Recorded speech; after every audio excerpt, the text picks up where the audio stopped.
परेशानी बताई है तो परेशानी का हल भी बता देते हैं। डॉक्टर तुषार पालवे मेरे साथ में जुड़ गए हैं, जो कि डीन है कामा एंड एल्बिलिस हॉस्पिटल मुंबई से मेरे साथ में जुड़े हुए हैं। डॉक्टर तुषार, बहुत स्वागत आपका इंडिया न्यूज पर।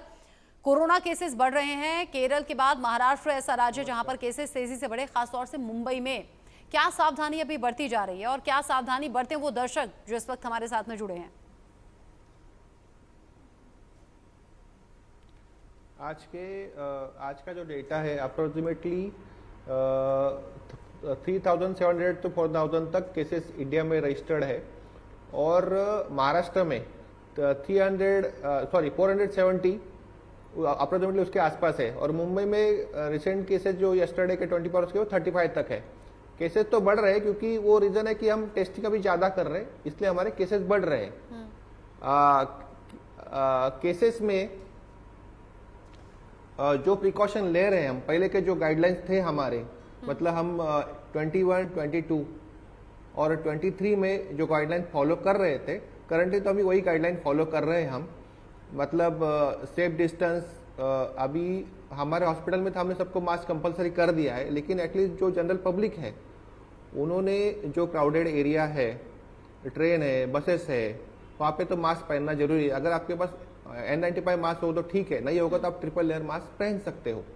प्लस आप जब घर जाते हो तो पहले आपका हैंड वॉश कराए, बाद में आप मुंह धोए बराबर से और गार्गलिंग करें। उससे अगर आपको जब बाहर से कोई इन्फेक्शन हो गया रहेगा तो वो प्रिवेंट हो जाएगा, वो पास नहीं होगा। और जब आप बाहर हो, एटलीस्ट आप जो पब्लिक प्लेस में जगह है उसको टच मत करें। अगर टच भी हो जाता है तो वो हाथ आप मुंह को मत लगाए। तो उससे अगर आपको कोई वायरल इन्फेक्शन टच हुआ रहेगा या बॉडी को वायरस कंटेमिनेशन हुआ रहेगा, वो माउथ या नोज तक पहुंचेगा नहीं। आप बता रहे हैं कि कुछ सावधानियां हैं और इसमें सोशल डिस्टेंसिंग है, इसमें मास्क है, इसमें हाइजीन का ख्याल है, हाथों को बार बार धोते रहना है।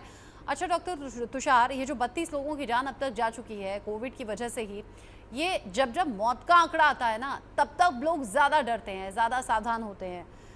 क्या इसमें कुछ ऐसे भी केसेस सामने आए हैं? आपकी अपनी स्टडी क्या कहती है, जो पहले से बीमार हैं या जिनका इम्यून सिस्टम कम है या जिन्हें पहले से कोई बीमारियां हैं, क्या उनकी मौत ज़्यादा है? देखो, हमने जो 3 जो हमारे पास वेव्स थे उसमें जो हमने स्टडी किए हैं उसमें क्या था कि डायरेक्ट कोविड से डेथ कम है। मतलब जिसको सिर्फ और कुछ बीमारी नहीं है, उनको कोविड हो गया और उनकी डेथ हो गई, ऐसे केसेस बहुत कम है। हमने यहाँ पे प्रेग्नेंट फीमेल के भी स्टडी किए है, जो एडल्ट थे 40 के अब, उनके भी स्टडी किया है। मेजर हाई रिस्क अभी जो है, जो अभी JN1 वेरिएंट है, बहुत सारे वेरिएंट है वैसे तो, JN1 वेरिएंट थोड़ा सस्पेक्टेबल कर रहे हैं, हाई रिस्क मतलब या कॉम्प्लिकेशन होने के लिए हम सस्पेक्ट कर रहे हैं उसको। लेकिन जो कॉम्प्लिकेशन होते हैं मेनली वो जो पेशेंट्स में या एडल्ट में जिसमें हाइपरटेंशन है, डायबिटीज है, COPD है, पहले से अस्थमा है या और कोई बीमारी है लाइक कैंसर है या और ओबेसिटी है, वो मतलब वो ऐसे लोग ज्यादा प्रोन है कॉम्प्लिकेशन होने के लिए।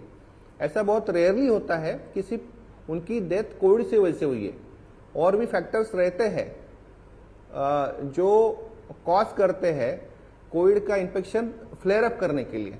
सिर्फ कोविड से डेथ होना थोड़ा मुश्किल है।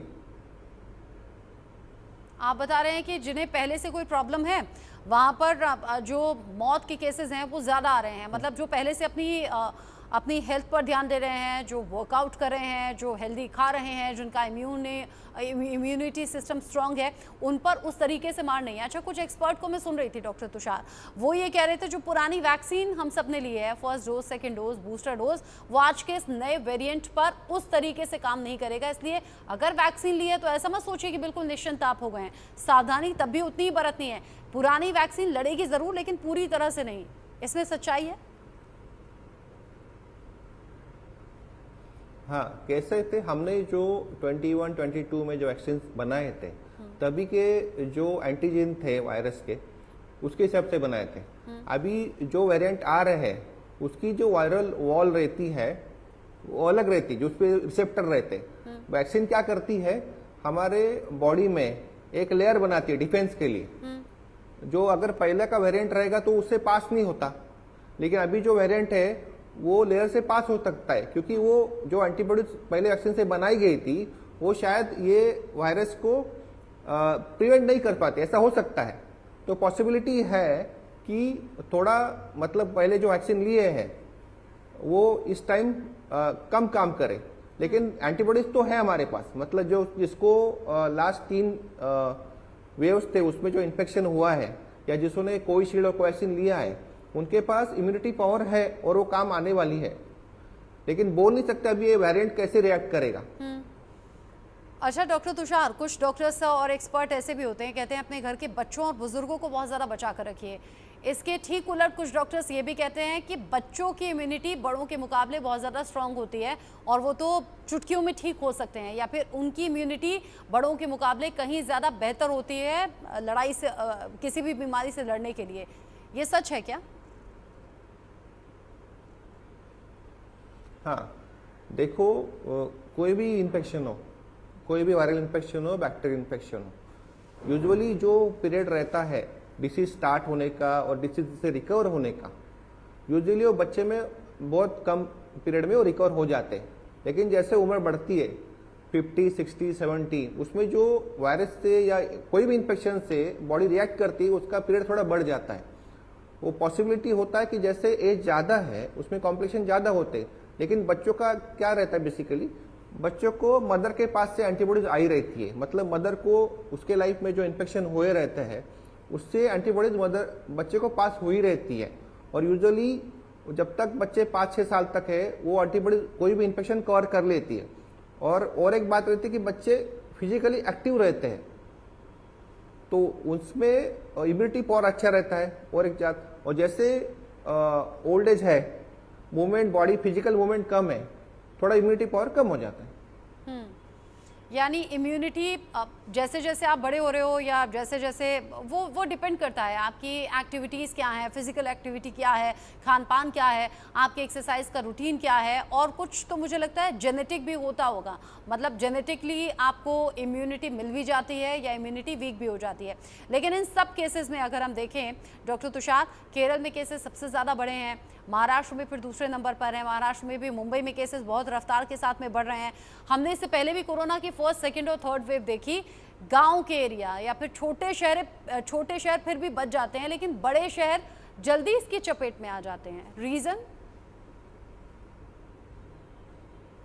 मेन जो रीजन है, मुंबई हो, केरला हो, चेन्नई हो, दिल्ली हो, फ्लोटिंग पॉपुलेशन बहुत ज़्यादा है वहाँ पे। जो रेगुलरली इंटर डिस्ट्रिक्ट ट्रैवल करता है या इंटरनेशनल ट्रैवल करते हैं वो पॉपुलेशन थोड़ा ज़्यादा है, और इसके वजह से वो केसेस फास्ट बढ़ते हैं। और वो एक चीज़ है कि यहाँ पे जो फैसिलिटीज है वो ज़्यादा है, तो हम टेस्टिंग ज़्यादा कर रहे हैं। अभी केसेस बढ़ रहे हैं, इसका मतलब है कि केसेस इन्फेक्शन ज़्यादा फैल रहा है ऐसा नहीं है। हम इन्वेस्टिगेशन ज़्यादा कर रहे हैं, अवेयरनेस बढ़ गया है अभी थोड़ा।